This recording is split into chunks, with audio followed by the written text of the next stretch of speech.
Welcome back to my another video. তো এটা হচ্ছে ঢাকা বিশ্ববিদ্যালয়ের নিয়োগ বিজ্ঞপ্তি 2024 ঢাকা ইউনিভার্সিটির জব সার্কুলার। আর এইটা হচ্ছে ওদের ওয়েবসাইট। এইখানে ঢুকে আপনি সার্কুলারটা দেখতে পারবেন বা যাবতীয় তথ্য জানতে পারবেন। তাছাড়া আমাদের ভিডিওতে যাবতীয় তথ্য দেওয়া আছে, প্রয়োজনে এখান থেকে আপনি স্ক্রিনশট দিয়ে রাখতে পারেন।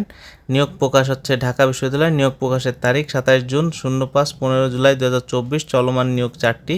পদের সংখ্যা নির্দিষ্ট জন। বয়সসীমা 18 থেকে 30। শিক্ষাগত যোগ্যতা এসএসসি এইচএসসি স্নাতক পাস। সরকার চাকরির ধরন সরকারি। অফিসিয়াল ওয়েবসাইট হচ্ছে এইটা।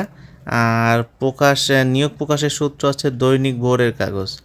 আর যাবতীয় তথ্য যেমন নিচে এই যে সার্কুলারটা দেওয়া আছে এখান থেকে দেখতে পারেন। এখানে স্ক্রিনশট দিয়ে রাখেন প্রয়োজনে, যাতে আপনার পরবর্তীতে সুবিধা হয় আবেদন করতে।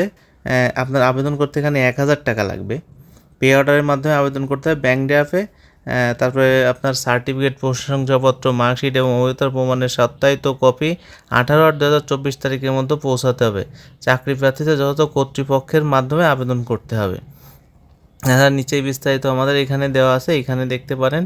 পদের নাম সহকারী অধ্যাপক, বিভাগের নাম রাষ্ট্রবিজ্ঞান, পদ সংখ্যা 1টি। শিক্ষাগত যোগ্যতা প্রার্থী বিশ্ববিদ্যালয় হতে রাষ্ট্রবিজ্ঞান বিষয়ে উচ্চতা শিক্ষাগত যোগ্যতা পিএইচডি ডিগ্রি থাকতে হবে।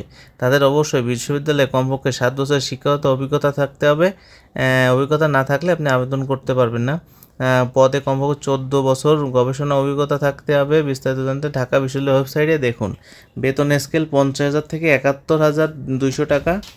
আর হচ্ছে আপনার জাতীয় বিশ্ববিদ্যালয়ে যে আবেদনটা করবেন, এইখানে যাবতীয় ওই যে দেখতে পাচ্ছেন এইটা আপনি স্ক্রিনশট দিয়ে রাখুন। এইখানে কোনভাবে আবেদন করবেন, কি কি প্রয়োজন, সেগুলো সব কিছু দেওয়া আছে।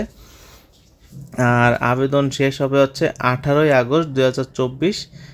18 আগস্টের মধ্যে হচ্ছে আপনার আবেদনটা করতে হবে। তো বিডি জবস কর্নারে আপনি যদি নতুন হয়ে থাকেন অবশ্যই আমাদের চ্যানেলটি সাবস্ক্রাইব করবেন, পাশে থাকা বেল আইকনটি ক্লিক করে দিবেন এবং আমাদের পাশে থাকবেন। ধন্যবাদ, ভালো থাকবেন।